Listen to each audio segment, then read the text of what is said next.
दिनांक 21 जून 2026 रोजी साताराची एक फॅमिली फलटण मार्गे पंढरपूर येथे जात असताना पहाटेच्या सुमारास नातेपुते गावाजवळ बायपासला काही अज्ञात इसमांनी त्यांच्या कारसमोर एक जॅक टाकून कारचा अपघात होईल किंवा कार थांबेल अशा पद्धतीने त्यांना फोर्सफुली थांबवलं. त्या जॅकमुळं कारचा टायर फुटला आणि कार थांबली.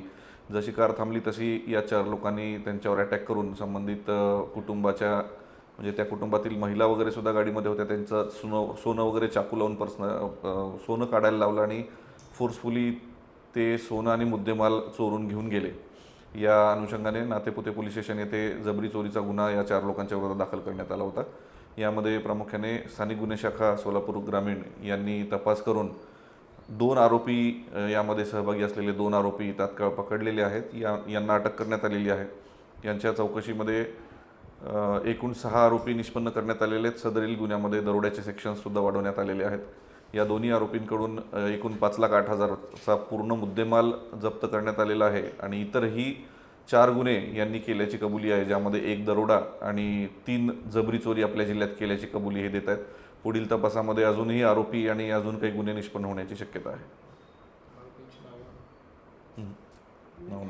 या अशा प्रकारच्या घटना टाळण्यासाठी जे वाहन चालवत आहेत, जे प्रवासाला निघाले, त्यांनी काय काळजी घ्यावी? जे वाहन चालवत आहेत, विशेषतः कुटुंबियांसोबत जात आहेत, यांनी तात्काळ 112ला फोन करणं अपेक्षित आहे. कारण या स्पेसिफिक घटनेमध्ये असं जाणवलं की घटना होऊन 2 तासांनी मग त्यांनी 112ला फोन केला. तात्काळ 112ला फोन केला तर लगेचच नाकाबंदी लावून अशा लोकांना तात्काळ जिथल्या तिथे पकडता येईल आणि पोलीस मदत 5 ते 10 मिनिटात आपल्यापर्यंत पोहोचेल.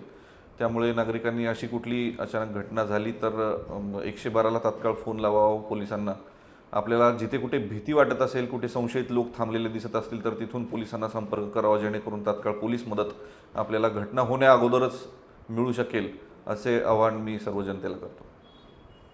स्थानिक गुन्हे शाखा सोलापूर ग्रामीण यांनी गोपनीय माहितीच्या आधारे एक 35 वर्षाचा इसम सुनील शिवसिंग मिटकरी राहणार बार्शी याच्याकडे अग्निशस्त्र आहे, देशी बनावटीचं पिस्तूल आहे अशी माहिती मिळाल्यावरून त्याच्यावर सापळा रचला आणि त्याला ताब्यात घेऊन चौकशी केली असता त्यांनी एक देशी बनावटीचं पिस्तूल आणि 2 जिवंत काडतूस काढून हजर केलेले आहेत.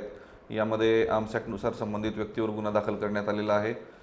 यापुढेही काही आरोपी त्यांनी ते पिस्तूल कुठून आणलं, काय आणलं याबाबतचा तपास सुरू आहे. त्या पुढील नाव आरोपींचे निष्पन्न झालेले आहेत आणि यामध्ये अजूनही काही आरोपी निश्चित अरेस्ट होतील आणि काही अजून अग्निशस्त्र यांच्या मार्फतीने कुठे काही देवाणघेवाण झालेली आहे अगर कसे याबद्दल तपास होईल.